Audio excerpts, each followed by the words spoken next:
guys, it's Glenn from Glenn's Car Collection, and we've been driving my dad's Honda Accord now, 2003 Honda Accord Coupe for 2 weeks. So what has it been like to drive a regular car for the last 2 weeks? So let's start her up here. It's a pouring rain day here in New Jersey, but I guess it's better than snow. We just missed a big snowstorm the other day that was supposed to drop 8 to 12 inches. We got about 2 inches of ice instead, and now it was like 2 degrees, and now it's a couple days later it's 50 degrees and pouring rain. So that'll get the salt off the road, that'll get all the snow by my house melted, and then hopefully the weather will turn this weekend and I can get the McLaren out. But so what it's like been driving a normal car for 2 weeks. So I did a video about my new daily driver a couple weeks ago, probably about 2 weeks ago. So you can go into that video and watch that. I'll link that at the very end of this video so you can see what things in this car don't work, so it makes sense. Now in this pouring rain, I had to drive, I had a showing this morning. I didn't have anybody in my car. I just met another broker at the building with his client, and probably about an hour away. And what I noticed with this car, because it's got old tires from 2010, is braking is not very good. So I don't know how much brake pads are left. I'll have to look, but I think it's really because of the tires. So change your tires every 5 years, especially when it's bad weather like this. They get harder as they age. They can crack and dry rot. So your braking distance, when Car and Driver or Motor Trend's testing a car for braking distance, Motor Week, whatever, they're doing a brand new car, brand new tires. So when your tires are already 9 years old or 8 years old, obviously your stopping distance are going to increase. And when it rains and it's wet or icy out, your stopping distance increases automatically. So imagine now with 8 or 9 year old tires on there. All right, so what's it been like to drive? Well, today in the pouring rain, it was tough. I think my top speed was about 60 with these old tires because it was really heavy rain. And then, if you have to slow down because like traffic's coming to a stop, you need a lot of braking distance. So I stayed in the right lane. I was not a left lane hog driving at the speed limit or below the speed limit. I was in the right lane with a big following distance to make sure I'd get here safely. I can tell you from driving the car, remember it's front wheel drive car, so there is torque steer off the line. This car does have, you can look up the horsepower, and I gave you the 0 to 60 figures. Now when this car was new in 2003, you could actually get this car with a manual transmission. So now this is the 5-speed auto, which was new for 2003. In 2002, it was a 4-speed auto. And Car Driver gave it a great review with a stick shift. And I think this car would be a fun car to drive with stick shift, with newer tires, with the radio working and everything. It would probably be, a fun daily driver. So if you're looking at one of these cars, you should certainly consider one of them. It's been forever since I've driven a normal car, so it is tough for me to get used to, but it's fine. As a commuter, you're sitting in traffic anyway, so really who cares?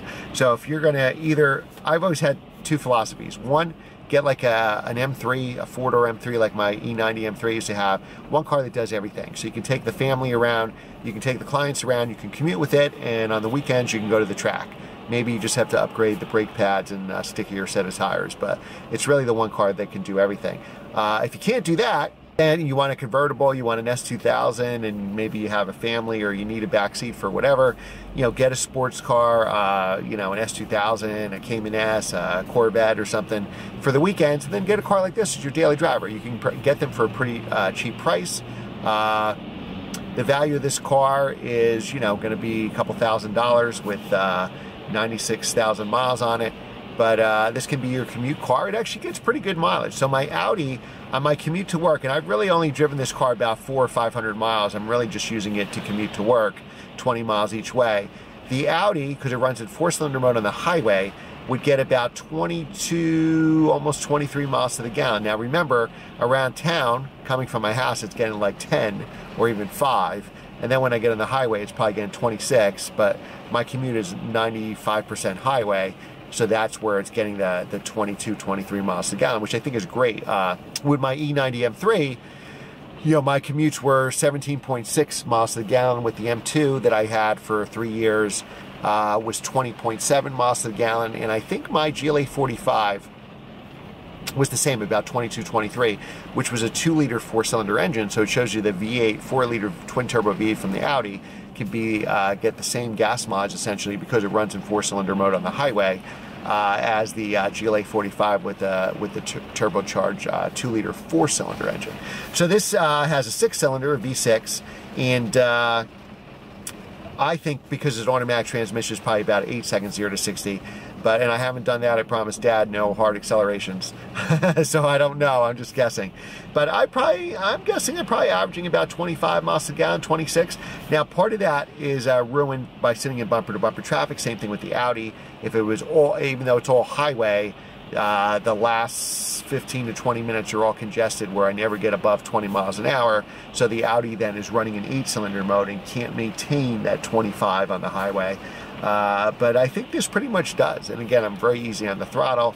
I haven't gone above, I don't think, 65 miles an hour the whole 2 weeks I've had it. And they're very reliable, Hondas, so there's no problem. Like, obviously, you can watch that other video for the issues that this car has, but that's really due to just having 96,000 miles. And, you know, they're easily fixed if you want to sink some money into the car. The challenge probably is, you know, what the car's worth and what you have to sink into it. But as a commuter, it should work just fine. All right, guys, so hopefully the next video, or one of the next videos, I'll have the Audi S8 back.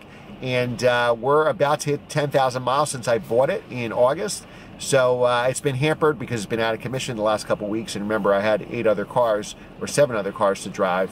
But the Audi, we've already put almost 10,000 miles, and I'll do my 10,000 mile review.